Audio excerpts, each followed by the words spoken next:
Nothing is permanent. And a lot of times you have to learn to perform without motivation. You have to learn to perform without purpose. You have to learn to perform a lot of different things. And that's what people think. They think I need to have this motivation to work out, to study, to be better. So if they don't have it, they just don't fucking do it. And that's where you fail. You have to learn to train your mind well beyond motivation. If you have motivation, that's great. That's some kindling to the fire. All it takes is a little bit of fucking spark, you can burn the whole forest up. But motivation, you have to learn to exist without it. You have to learn to be your best self when you're least motivated. And that's the tricky part about all that shit. Motivation is just a word.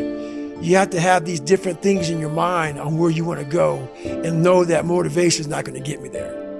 Because I'm not going to always be motivated. Look at me.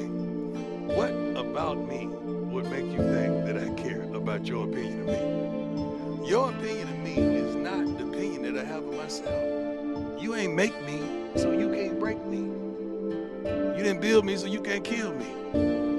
You know what? God established me. Things. A lot of men's mental health, a lot of crises can actually just come back to the old adages of honor. And you can fix a lot of it. Your girl left you, you miss her. I get it. We've all been heartbroken. She's with a new guy. You're upset. She doesn't care. You care. I get all of it. But there has to be a point where you get to a level of pride and you just go, that's not who I am. I lost her. That's life. You just got to get on with it. And the best way is to have, where do you find the strength when you're in these difficult situations? I always find the strength from my last name. I'm Andrew Tate. I'm Andrew Tate. Rich people don't sleep 8 hours a day. That's a third of your life. It ain't but 24 hours in a day. You cannot be sleep 8 hours a day. You can't live in LA and wake up at 8 o'clock in the morning. It's 11 o'clock on the East Coast. The stock market been open 2 hours. They already making decisions about your life and your ass was asleep. I can't just say I did it once and I'm good.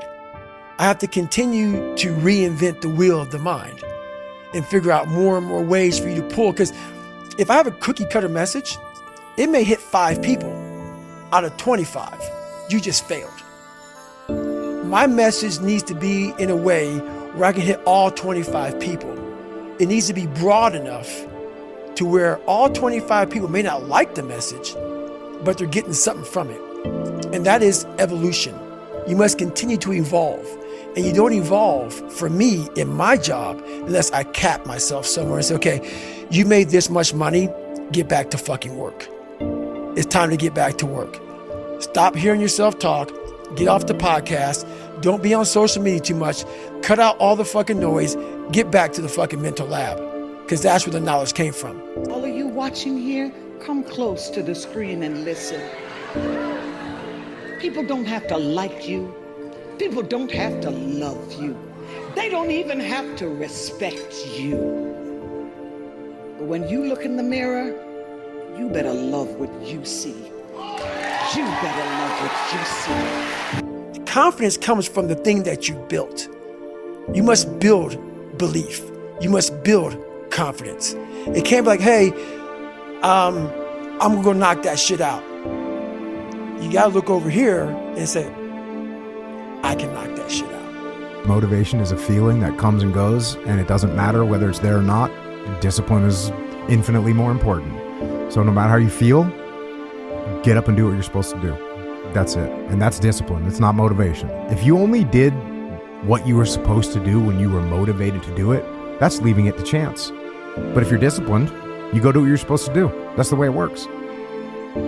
Know something about yourself. Sit on your bed one night and say, what's one thing I'm doing wrong, that I know I'm doing wrong, that I could fix, that I would fix?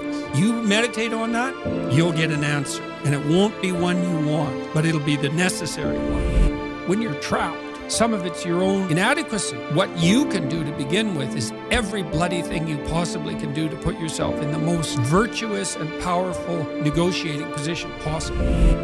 Wherever I go in the world, people come up to me and they often have a pretty rough story to relate. It's an awful thing because you see, even in the revelation of their triumph, the initial depth of their despair.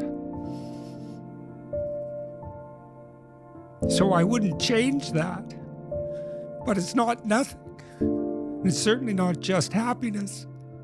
It's better than happiness, but it's almost unbearable.